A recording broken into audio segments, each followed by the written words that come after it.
If you constantly feel distracted, lazy, and never at peace, this video is your wake-up call. Your brain is being hijacked right now. Not by some conspiracy, but by the habits you've built, the choices you've normalized. You're scrolling when you should be thinking. You are consuming when you should be creating. You are reacting when you should be reflecting.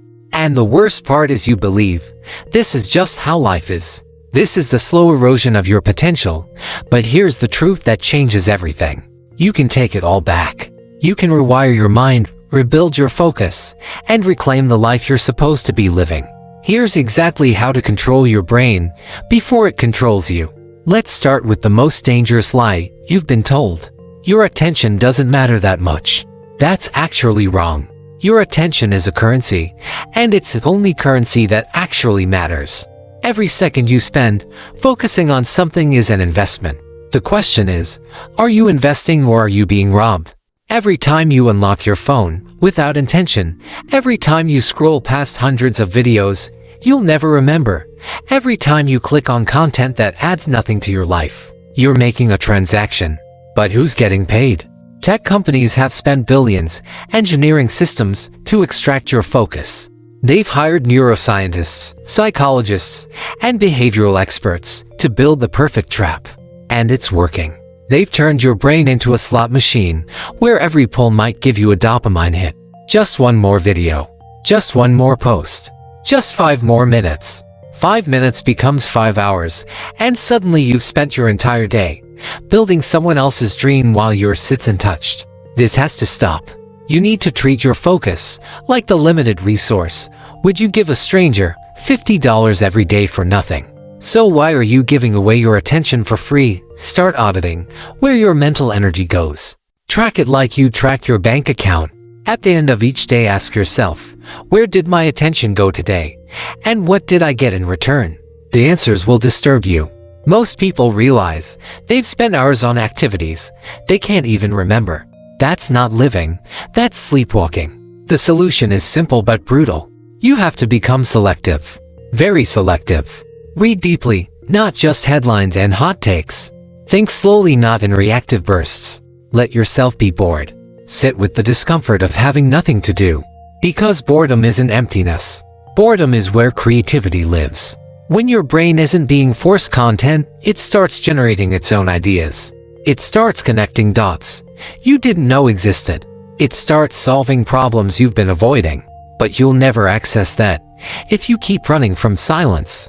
The ability to direct your attention with intention is the foundation of everything.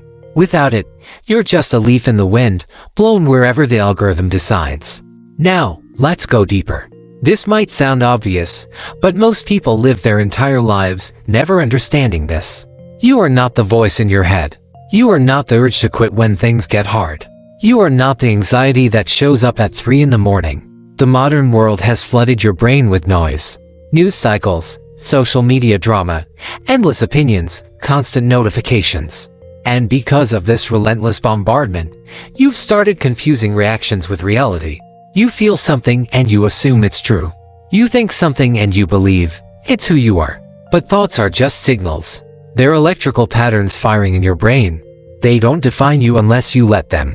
Here's the shift that changes everything. Learn to observe your thoughts instead of obeying them. A thought appears. Maybe it's a doubt. Maybe it's fear. Maybe it's the impulse to quit something difficult and do something easy. Don't grab onto it. Don't wrestle with it. Just watch it. Treat it like a car driving past your house. You notice it, but you don't chase it down the street. The same applies to urges. The urge to check your phone, to escape into distraction, to numb yourself. With content, it's just a wave. It rises, it peaks, it falls. You don't have to ride it. You can stand on the shore and let it crash without moving an inch. This space between stimulus and response is where your power lives. Most people have zero space. When something happens, they react instantly. Someone insults them, they explode. They feel bored, so they grab their phone. They feel uncomfortable, they run. But the people who actually build something meaningful in life have mastered this gap. They've learned to pause, to breathe, to choose their response instead of being controlled by their impulses. The wider you make this gap, the more control you have. The more control you have, the more powerful you become. This isn't about becoming emotionless. It's about not being enslaved by every feeling that passes through you. It's about becoming the person who decides, not the person who just reacts. This leads directly to the third step, and it's the most important one. Align every action with long-term consequence. Every single thing you do is a vote for the type of person you're becoming. Every time you choose comfort over challenge, you're voting to become weak. Every time you choose distraction over discipline, you're voting to become scattered. Every time you delay what matters, you're voting for future regret. Most people live their entire lives chasing stimulation. They want the next dopamine hit, the next notification, the next viral video, the next easy pleasure.